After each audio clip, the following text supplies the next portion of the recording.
Hello दोस्तों, अपन पढ़ रहे थे कक्षा 8 के गणित विषय का चैप्टर नंबर 2। कौन सा था, कौन सी प्रश्नावली थी? एक चर वाले रैखिक समीकरण।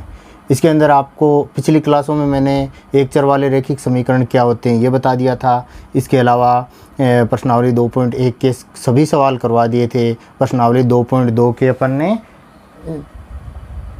5 सवाल कर लिए थे, ठीक है ना। अब अपन करते हैं प्रश्नावली 2.2 का छठा सवाल। देखो प्रश्नावली 2.2 का छठा सवाल क्या है। देखो छठा सवाल है कि 3 लगातार पूर्णांकों का योग 51 है, पूर्णांक ज्ञात कीजिए।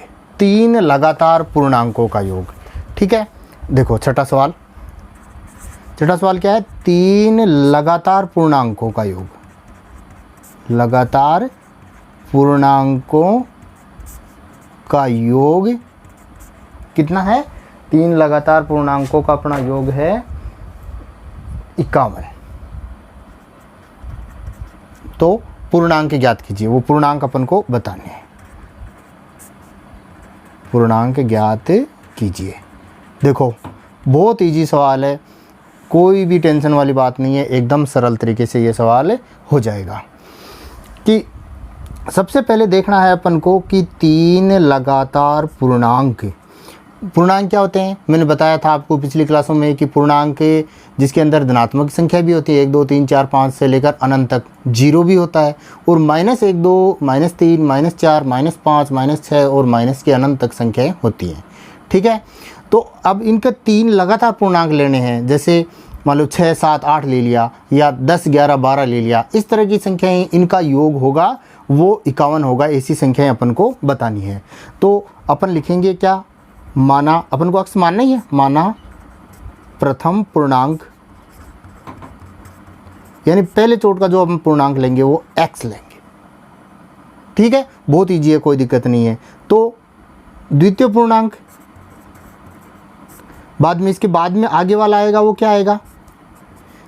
जैसे 6 आता है तो 6 का अगला क्या आता है? 7 आता है। तो क्या होता है? 6 में 1 जुड़ता है, तो 6 जोड़ 1 लिख सकते हैं अपन। इसी तरह से अपना पहला पूर्णांक क्या है? x है, तो दूसरा आ जाएगा x जोड़ 1।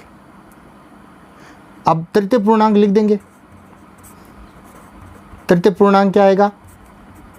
x के अंदर 2 जोड़ देंगे, ठीक है। आ गया। जैसे मान लो ये 6 है तो 6 और 1 7 हो गया, और ये 6 है तो 6 2 8 हो गया, 6 7 8 हो गए। इसी तरह से कितना आएगा अपन ये अभी ज्ञात करेंगे, ठीक है। अब ये अपने लिख लिए, मान लिए। अब देखो प्रश्नानुसार क्या है। प्रश्न के अनुसार अपन करेंगे। प्रश्नानुसार क्या है कि प्रथम पूर्णांक इसके अंदर जोड़ना है, द्वितीय पूर्णांक, द्वितीय क्या है? x जोड़ 1। इसके अंदर जोड़ना है तृतीय पूर्णांक, तृतीय पूर्णांक क्या है? x जोड़ 2। और तीनों का योग कितना है? 51 51, ठीक है। अब देखो, अब इसके आगे कुछ नहीं, अपना समीकरण बन गया और समीकरण को हल कर लेना है। देखो x कितने अपने पास? 1 2 3, तो लिख दूँ 3x। प्लस में और संख्याएं कितनी अपने पास? देखो 1 तो ये रहा, 2 ये, 1 और 2 कितने हो गए? 3। तो 3x + 3 बराबर के अंदर तो अपने पास 51 है ही, ठीक है। अब मैंने बताया था कि इधर जो संख्याएं हैं, इधर तो x y z वाले जो चर पद होते हैं उनको रखना है, और इधर बाकी संख्याओं को लाना है, ठीक है। तो अपन लिखेंगे, देखो कि बराबर के नीचे निशान बराबर, 51 के नीचे 51, इधर 3x, ये भी 3 है, ये भी 3, अपन को दोनों लेके आने हैं, लेकिन पहले दूर वाला लेंगे, ये प्लस वाला। तो ये इधर प्लस में तो इधर आएगा, तो किसमें? माइनस में, ठीक है। अब देखो आगे 3x बराबर कितना आया? 51 में से 3 घटा दें, कितना बचा? 48। अब देखो, अब ये 3 इसके साथ गुणा में इधर लाएंगे तो भाग में आ जाएगा। तो x बराबर क्या आएगा? 48। x बराबर 48 भाग 3, ठीक है। अब 48 के अंदर अपन को 3 का भाग दे देना है। 48 के अंदर अपन 3 का भाग देंगे तो कितना आएगा? 16। तो x बराबर अपना कितना उत्तर आ गया? 16। अब ये पूरा आंसर नहीं आया एक बार, ठीक है ना। अब 16x बराबर आया, तो अपन क्या है? प्रथम पूर्णांक। प्रथम पूर्णांक अपना क्या है? देखो यहाँ लिखेंगे प्रथम पूर्णांक क्या है? x। तो x बराबर क्या है? 16। तो द्वितीय पूर्णांक, द्वितीय पूर्णांक कितना हो जाएगा? द्वितीय पूर्णांक हो जाएगा x + 1, यानी 16 + 1 बराबर क्या आया? 17, ठीक है। वो यहाँ लिख देता हूँ मैं तृतीय पूर्णांक। और तृतीय पूर्णांक क्या आया? तृतीय पूर्णांक अपना आया क्या है? क्या था, x प्लस 2, तो x प्लस 2 बराबर क्या आया, 16 प्लस 2 बराबर 18। अब देखो अपने पास उत्तर क्या आया, प्रथम पूर्णांक 16, द्वितीय पूर्णांक 17, तृतीय पूर्णांक 18, ये तीनों अपने पास उत्तर हैं। तो ये तीनों उत्तर है, तो अब देखो 16, 17, 18 इन तीनों का योग कितना होता है, 51 होता है। तो अपन ने तीनों पूर्णांक ज्ञात कर दिए। अब देखते हैं अपन आगे वाला सवाल। अगला 7वां सवाल अपना है कि 8 के 3 लगातार गुणजों का योग 888 है, तो गुणज ज्ञात कीजिए। देखो सबसे पहले अपन सवाल को समझना है, सवाल को जब तक समझ में नहीं आएगा समीकरण बन ही नहीं सकता। तो देखो ये क्या कह रहा है, 8 के लगातार 3 गुणज। अब जैसे मैं रफली आपको करके दिखाऊं, जैसे 8 के 3 लगातार गुणज मान लो मैं लूँ, जैसे 8 को 3 से गुणा कर दिया, 8 को 4 से गुणा कर दिया, 8 को 5 से गुणा कर दिया। जैसे ये करना नहीं, ये होगा नहीं, लेकिन मैं बता रहा हूँ आपको समझाने के लिए। तो ये लगातार गुणज हो गए, ये 8 का एक गुणज, उससे लगातार दूसरा ये गुणज, ये गुणज।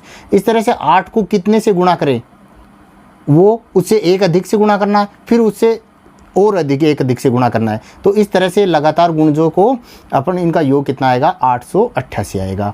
तो अब इसके गुणज कितने हैं, यानी कि ये 3 से गुणा होगा, 4 से होगा, 7 से होगा, 15 से होगा, 18 से होगा, कितने से होगा ये अपन को पता नहीं है। तो अपन करते हैं, तो अपन लिखते हैं 8 का प्रथम गुणज, माना 8 का प्रथम गुणज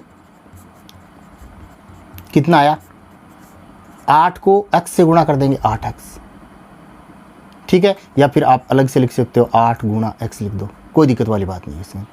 फिर 8 का द्वितीय गुणज, जैसे इसे x से गुणा किया तो इसे अगला क्या होगा, x जोड़ 1। जैसे यहाँ 4 होता तो 4 के अगला क्या आता, 5 आता। तो अपन क्या कर दें, 8 गुणा x जोड़ 1, ठीक है। और लगातार 3 है तो तृतीय गुणज आ गया अपने पास, 8 गुणा x के अंदर 2 जोड़ 2, ठीक है। अब ये तीनों लगातार 3 गुणज बन गए। अब बस ये चीज़ समझ में आनी चाहिए। ये चीज़ अगर आपको समझ में आ गई तो फिर कोई दिक्कत नहीं है। और इन गुणजों का योग कितना है, 888। तो देखो प्रश्नानुसार तीनों का योग करते हैं। ये क्या है, 8x, इसमें जोड़ना है क्या, 8 गुणा x जोड़ 1, फिर जोड़ना है क्या, 8 गुणा x जोड़ 2, और तीनों का योग कितना होगा, 888, ठीक है। अब देखो, अब इसको अपन समीकरण को हल कर लेते हैं। समीकरण हल करते ही अपने पास आंसर आ जाएगा। देखो 8x तो 8x है। अब देखो इससे ये बाहर वाली संख्या कोष्टक के अंदर जो संख्याएं मौजूद होती हैं उन दोनों से गुणा होता है। तो 8 को x से गुणा किया, 8x जोड़ 8 को 1 से गुणा किया, 8 जोड़ 8 को x से गुणा किया, 8x जोड़ 8 को 2 से गुणा किया, 16 बराबर 888, ठीक है, हो गया। अब देखो x कितने हैं, 8x 8x 8x, तो कितने x हो गए, 8 16 24x। इस 8x इस 8x इस 8x को तीनों को अपन ने जोड़ दिया क्योंकि जोड़ का निशान है, तो कितना है 24x। और 8 और 16 कितने हो गए, ये 24 बराबर कितना है 888, ठीक है। अब देखो, अब वो समीकरण अपना है आगे चल ही रहा है। क्या करते हैं, बराबर के नीचे बराबर, 888 के नीचे 888, 24x के नीचे 24x, ये 24 इधर है प्लस में है तो इधर आएगा तो माइनस में आ जाएगा। तो ये क्या आया अपने पास, 24x बराबर 888 में से अपन को 24 से घटाने हैं तो कितने आएंगे, 864। अब देखो 24 के साथ x गुणा में है तो इधर 24 को लाएंगे तो 864 के अंदर 24 का भाग देंगे। अब 864 के अंदर 24 का भाग देंगे तो कितना आएगा, देखो करके देखते हैं कितना आएगा, 36। तो x बराबर अपना मान आ गया 36। अब ये मान x बराबर आया है, गुणज कितने हैं वो गुणज अपन ज्ञात करेंगे। देखो यहाँ अपन गुणज ज्ञात कर लेते हैं, ये अपने पास स्पेस पड़ा है। प्रथम प्रथम गुणज क्या आएगा, 8 गुणा x, यानी x 8 गुणा x की जगह अपन कितना मान आया अपना 36। तो 8 को अपन ने 36 से गुणा करेंगे, तो 8 को 36 से गुणा करेंगे कितना आएगा, 8 को 36 से गुणा किया तो कितना आया अपने पास 288 प्रथम गुणज अपने पास ये हो गया। अब देखते हैं द्वितीय गुणज। द्वितीय गुणज क्या था अपने पास, 8 गुणा x जोड़ 1, 8 गुणा x जोड़ 1। अब 8 x की जगह अपने को मान कितना रखना है, 36 जोड़ 1, तो कितना आया 8 गुणा 37, और तो 8 को 37 से गुणा करके करेंगे तो अपने पास आएगा 296, 296। और इसका तृतीय गुणज, 3 गुणज ज्ञात करने, तृतीय गुणज क्या आएगा, तृतीय गुणज है 8 गुणा x प्लस 2, 8 गुणा x प्लस 2, तो कितना आया, 8 को गुणा करना है, x का मान कितना 36, 36 प्लस 2 से, 36 और 2 कितने हो गए, 8 को गुणा करना है, 36 और 2 38, तो 38 से गुणा करेंगे तो कितना आएगा 304। ये अपने पास तीनों आंसर आ गए। अपना प्रथम गुणज आया 288, दूसरा आया 296, तीसरा आया 304। ये तीनों अपने पास क्या हो गए, आंसर हो गए। ठीक है, इजी है, कोई दिक्कत वाली बात नहीं है, आराम से कर सकते हो इसको। ठीक है, देखते हैं अपन नेक्स्ट सवाल। आगे 8वां सवाल है, 3 लगातार पूर्णांक बढ़ते क्रम में लेकर, 3 लगातार पूर्णांक लेने हैं। पूर्णांक मैंने बताया था धनात्मक भी हो सकते हैं, ऋणात्मक संख्या भी हो सकती है, जीरो भी हो सकता है। ठीक है, तो वो 3 लगातार पूर्णांक लेने हैं, कोई से भी ले सकते हैं अपन। तो कोई से क्या लेते हैं अपन, x मानते हैं। ठीक है, तो 3 लगातार लेने हैं, तो पहला पूर्णांक जैसे x हो जाएगा, तो दूसरा पूर्णांक क्या हो जाएगा, x प्लस 1 हो जाएगा, तीसरा x प्लस 2 हो जाएगा। इनको लेकर इन्हें क्रमशः मतलब पहले को 2 से, दूसरे को 3 से, चौथे को 4 से गुणा कर योग करने पर 74 प्राप्त होते हैं। तो तीनों पूर्णांक ज्ञात कीजिए। ठीक है, तो आराम से इस सवाल को करते हैं। माना प्रथम पूर्णांक, पहला पूर्णांक क्या आएगा, x मानते हैं अपन। अब लगातार लेने हैं, दूसरा इससे अगला आना चाहिए, तो उससे अगला क्या आएगा, इसमें एक और जोड़ देंगे तो अगला आ जाएगा। तो द्वितीय पूर्णांक क्या आएगा, x प्लस 1। तृतीय पूर्णांक 3 लेने हैं लगातार, तृतीय पूर्णांक क्या लेना है, x प्लस 2। जैसे मान लो ये 8 होता है तो ये 9 हो जाएगा, ये 10 हो जाएगा, लगातार हो गए। ठीक है, तो ये तीनों पूर्णांक हो गए। अब क्या करना है, पहले को 2 से गुणा करना है, दूसरे को 3 से गुणा करना है, तीसरे को 4 से गुणा करना है, और उनका योग करते हैं तो 74 प्राप्त होता है। तो अपन बनाते हैं समीकरण प्रश्नानुसार। प्रथम पूर्णांक x और गुणा करना है 2 से, तो मैं लिख दूं 2x। क्या करना है, उनका योग करना है, योग। दूसरा पूर्णांक है x प्लस 1, गुणा करना है 3 से, तो मैं लिख दूं 3 गुणा x प्लस 1। बीच में गुणा का निशान लगाने की जरूरत नहीं है क्योंकि ये कोष्टक का मतलब ही गुणा है। ठीक है ना। अब प्लस तीसरा पूर्णांक क्या है, x प्लस 2, गुणा किससे करना है, 4 से, तो मैं लिख दूं 4 गुणा x प्लस 2, और तीनों का योग मैंने जोड़ का निशान लगा दिया। कितना आएगा, 74, 74। ठीक है, ये अपना समीकरण बन गया। अब इस समीकरण को हल कर लेना है। समीकरण को हल करने में कोई दिक्कत नहीं है, आप पहले करते हैं वैसे ही करना है। ठीक है, देखो कैसे करते हैं, 2x, अब ये कोष्टक है, इसको हल करते हैं।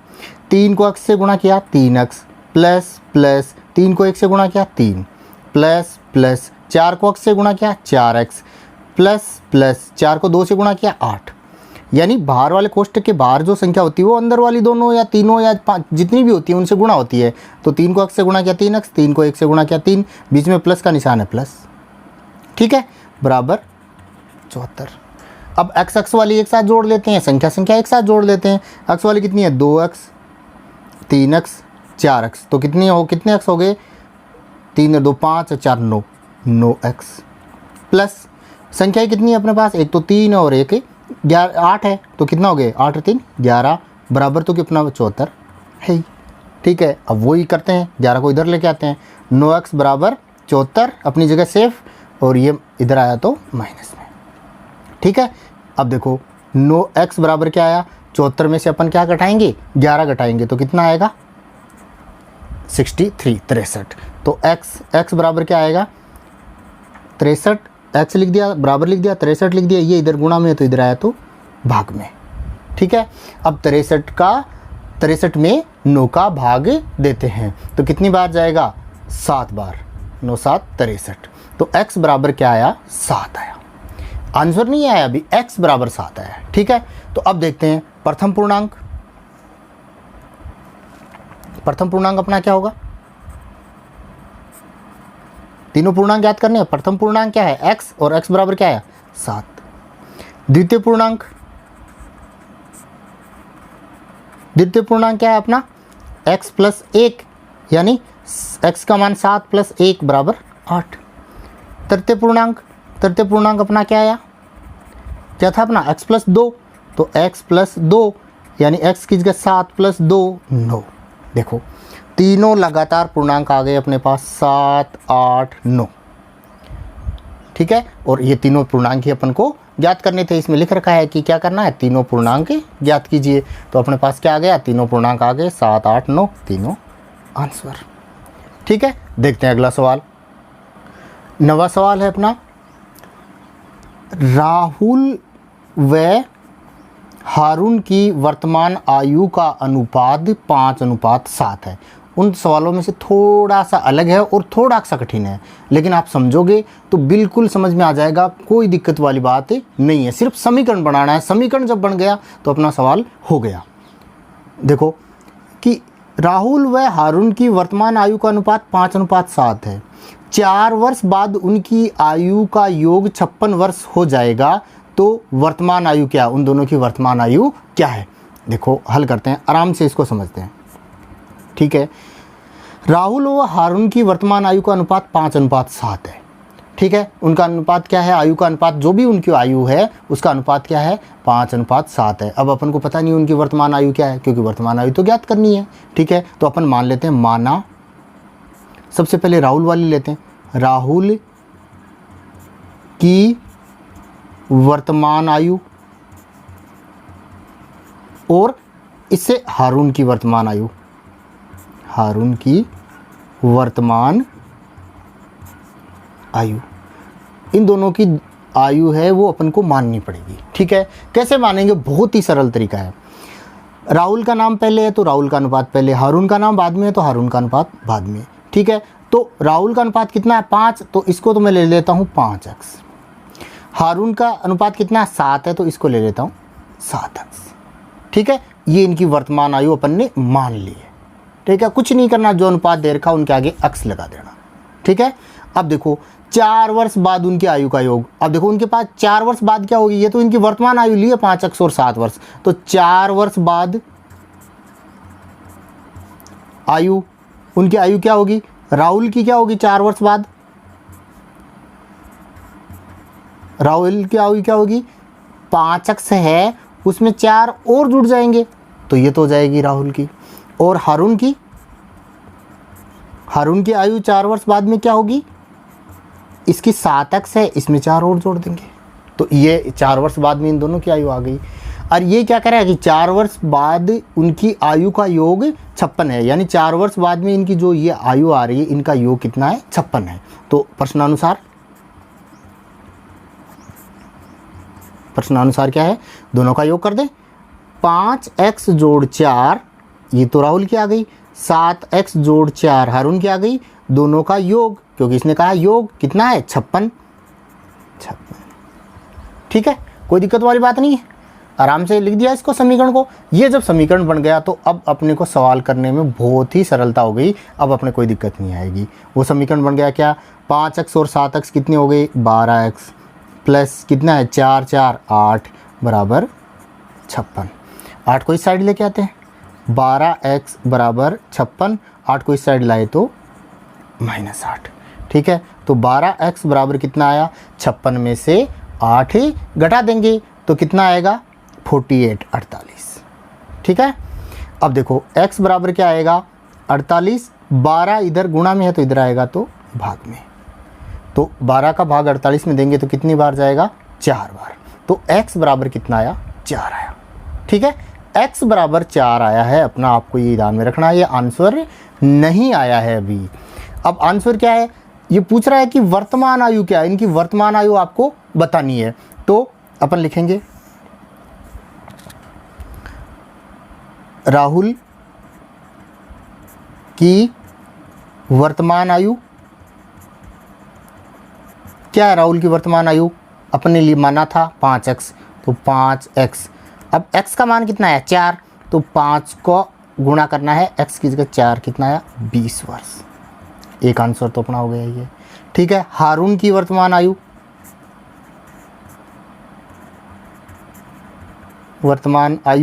अब हारून की वर्तमान आयु कितनी मानी थी? 7x बराबर 7x, x की जगह अपन को 4 रखना है, तो 7 गुणा 4 कितनी आई? 28 वर्ष। ये अपने पास 20 वर्ष और 28 वर्ष, ये दोनों अपने आंसर आ गए। ठीक है, इजी है, सरल है, कोई दिक्कत नहीं है। देखते हैं अगला सवाल। 10वां सवाल है, किसी कक्षा के बालक व बालिकाओं की संख्या में अनुपात 7:5 है। मैंने आपको बताया था कि अनुपात दे रखा है तो उसके आगे अपन मानते हैं तो क्या, उसके अनुपात के आगे ही अक्स लगा देते हैं। ठीक है, आगे पूरा सवाल पढ़ते हैं पहले। यदि बालकों की संख्या बालिकाओं की संख्या से 8 अधिक है, यानी बालक हैं वो बालिकाओं यानी लड़के हैं वो लड़कियों की संख्या से 8 ज़्यादा हैं। ठीक है, तो कक्षा में कुल विद्यार्थी कितने हैं? देखो हल करते हैं आराम से। अपन को मानना है कि बालक इतने हैं और बालिका इतनी है। माना बालकों की संख्या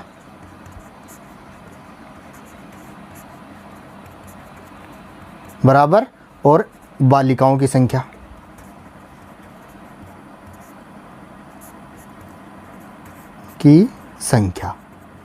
देखो मैंने बताया था आपको क्या मानना है, जो अनुपात दे रखा है वही मानना है और उसके आगे एक्स लगा देना। बालक पहले लिखा है, बालिका बाद में लिखा है, तो 7 पहले है और 5 बाद में है, तो 7x 5x। ठीक है, हो गया। अब ये इसका क्या है, ये कह रहा है कि बालकों की संख्या बालिकाओं की संख्या से 8 अधिक है, यानी बालकों में से बालिका घटा देंगे तो कितने बचेगा? 8 बचेगा, तभी तो 8 अधिक हुआ। ठीक है ना, तो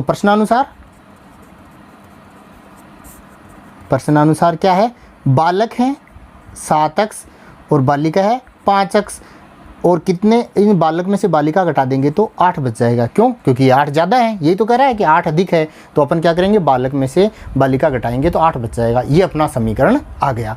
अब देखो कितना आया, 7x में से 5x घटाया 2x बराबर 8। x बराबर क्या आया, 8 में इधर 2 गुणा में है तो इधर भाग में कितना आया, 4। x बराबर आया है 4। ठीक है, तो अब बालक कितने हैं और बालिका कितनी है ये अपन को बताना है और उसको ज्ञात करना है। ज्ञात करके बाद में अपन कक्षा के कुल विद्यार्थी अपन को बताने हैं। ठीक है, तो जो लास्ट में पूछा है उसका ध्यान रखना है कि पूछा क्या है, बालकों की संख्या पूछी है, बालिकाओं की संख्या पूछी है या कुल विद्यार्थी पूछे हैं। तो कक्षा में कुल विद्यार्थी कितने ये पूछा है, तो पहले अपन बालक ज्ञात करेंगे और फिर बालिका ज्ञात करेंगे, फिर कुल बताएंगे। तो अतः है बालकों की संख्या कितनी हो गई, बालकों की संख्या अपने कितनी ली थी, 7x 7 की जगह 7, x की जगह 4, कितनी आए 28। बालिकाओं की संख्या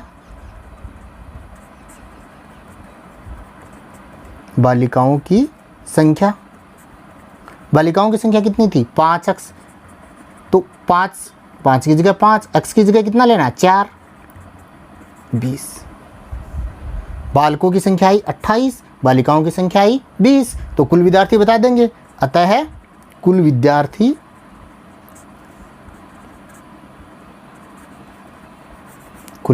बराबर 28 + 20 बराबर 48, 48 आंसर। ठीक है, हो गया, कोई दिक्कत नहीं है। देखो अगला सवाल, 11वां सवाल है, बाईचुंग के पिताजी उसके दादाजी से 26 वर्ष छोटे हैं।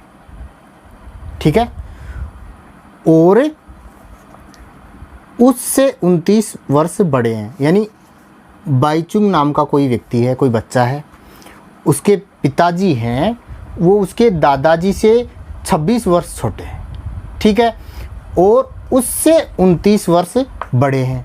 ठीक है, तो यदि उन तीनों की आयु का योग 135 वर्ष है तो उनकी आयु अलग अलग ज्ञात कीजिए। थोड़ा सा अलग है लेकिन कठिन नहीं है, समझना है। देखो कि बाईचुंग जो है उसके पिताजी हैं वो उसके दादाजी से 26 वर्ष छोटे हैं। ठीक है, और उससे 29 वर्ष बड़े हैं। ठीक है, तो अपन को एक चीज़ मान लेनी है, कोई सी भी मान लेनी है। जैसे मैं बाईचुंग की आयु मान लेता हूँ, बाईचुंग की आयु मान लेता हूँ मैं x। ठीक है, तो x हैं तो उसके पिताजी उससे कितने बड़े हैं, 29 वर्ष बड़े हैं। ठीक है, तो उसके पिताजी की आयु कितनी हो गई, x प्लस 29। आ रहा है समझ में।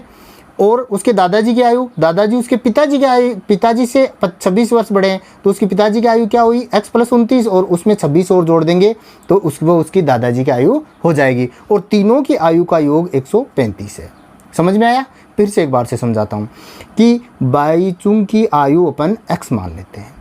ठीक है, तो उसके पिताजी की आयु आएगी x प्लस 29। क्यों, क्योंकि उसके पिताजी हैं वो उससे 29 वर्ष बड़े हैं। ठीक है, अब उसके दादाजी है, अब दादाजी हैं वो जाहिर सी बात है पिताजी से बड़े ही तो हैं। कितने वर्ष बड़े हैं, 26 वर्ष बड़े हैं। तो उसकी पिताजी वाली में 26 और जोड़ देंगे तो वो उसके दादाजी की आयु आ जाएगी। और तीनों का योग कितना है, 135 जो इसने दे रखा है। अब अपन इसकी आयु ज्ञात करते हैं। देखो 11वें प्रश्न का हल। माना बाईचुंग की आयु बराबर x वर्ष। ठीक है, अब उसके पिताजी की आयु कितनी हो जाएगी, पिताजी उससे कितने वर्ष बड़े हैं, 29 वर्ष बड़े हैं। तो पिताजी की आयु हो गई x प्लस 29 वर्ष। ठीक है, क्योंकि वो इससे 29 वर्ष बड़े हैं। अब उसके दादाजी की आयु, दादाजी पिताजी से कितने वर्ष बड़े हैं, 26 वर्ष बड़े हैं। तो कितनी हो जाएगी, पिताजी वाले में 26 और जोड़ देंगे। x प्लस 29 था उसमें अपन ने 26 और जोड़ दिया तो ये आ गई दादाजी की आयु।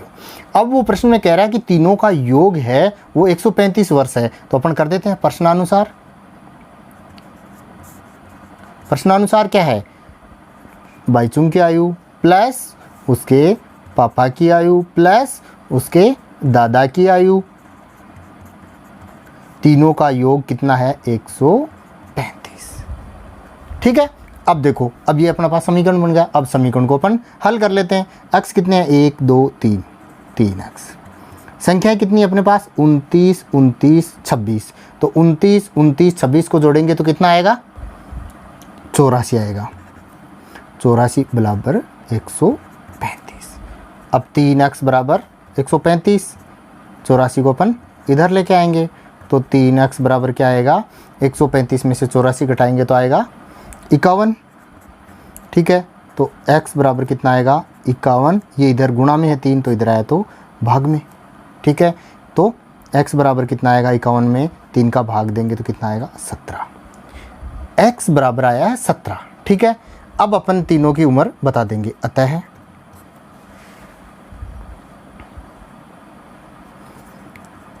बाईचुंग की आयु कितनी है, x, तो x बराबर कितना है, 17 वर्ष। ठीक है, पिताजी की आयु,